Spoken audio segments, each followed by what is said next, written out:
و هرگاه و هر وقت نفست چیزی را خواست و طلب کرد به آن رسیدی، پس کی صبر را می آموزی. و هرگاه و هر وقت که تنها شدی و گناهان را با شکل‌های مختلف انجام دادی، پس کی تقوا و پرهیزگاری را پیشه می کنی. و هرگاه و هر وقت که خسته شدی و نفست را رها کردی، پس کی جهاد نفس را خواهی آموخت. و هرگاه و هر وقت که کاری برایت آسان گردید و غرور کردی و سرکشی و سرپیچی کردی، پس کی فروتنی را می آموزی و به سوی پروردگار توبه کنان باز می گردی. و هرگاه و هر وقت که فرصت آموزش علم داشتی، کلام الله را بیاموزی و سوی دین الله باز بگردی اما باز نگشتی، پس کی برای دیگر فرصت می شود. و هرگاه و هر وقت که مردم تو را ستایش کردند، خوشنود و خرسند شدی، شاد شدی، پس کی اخلاص را به دست می آری. و هرگاه و هر وقت که مردم تو را ملامت کردند، غمگین شدی، پس کی به رضا و قضا و قدر الله تسلیم می گردی. و هرگاه و هر وقت مال به دستت رسید، دارا و ثروتمند شدی و شکر و سپاس پروردگار را به جا نآوردی، زکات مال را پرداخت نکردی، پس کی شکر و سپاسگزاری او را به جا می آوری؟ کی فرمان روایی و مطیع او می شوی؟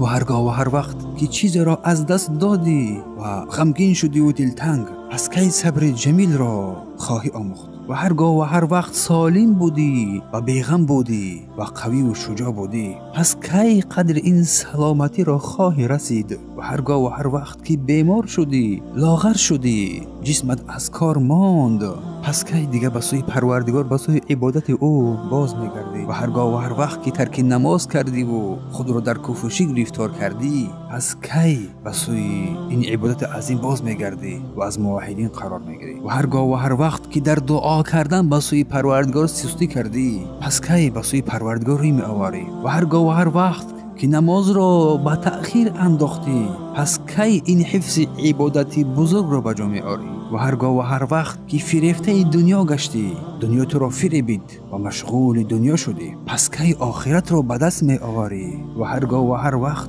که مرگ را فراموش کردی، پس برای روز حساب چی آماده کردی؟ و هرگاه و هر وقت گناهانت را کوچک شماریدی، پس کی بزرگی الله سبحانه و تعالی را اعتراف میکنی؟ و هرگاه و هر وقت که فضل الله را فراموش کردی، پس کی شکرگزاری او را به جا می آوری؟ و هرگاه و هر وقت که به سوی شرک و کفر و ضلالت ها روی آوردی، پس کی موحد می گردی؟ و هرگاه و هر وقت که بدعت ها را انجام دادی، پس کی به سوی سنت پیامبر روی می آوری؟ و هرگاه و هر وقت که مرگت به سراغ بیاید، پس با چی احوال از این دنیا رحلت می کنی؟ و هرگاه و هر وقت که در قبر ملائک تو را پرسیدن، پس چگونه به او سوالها جواب داری؟ و هرگاه و هر وقت که در روز قیامت از آن اعمال بدی که کردی پرسیده شوی، بر تو نشان داده شود، پس چی جواب داری؟ و هرگاه و هر وقت که در آن روز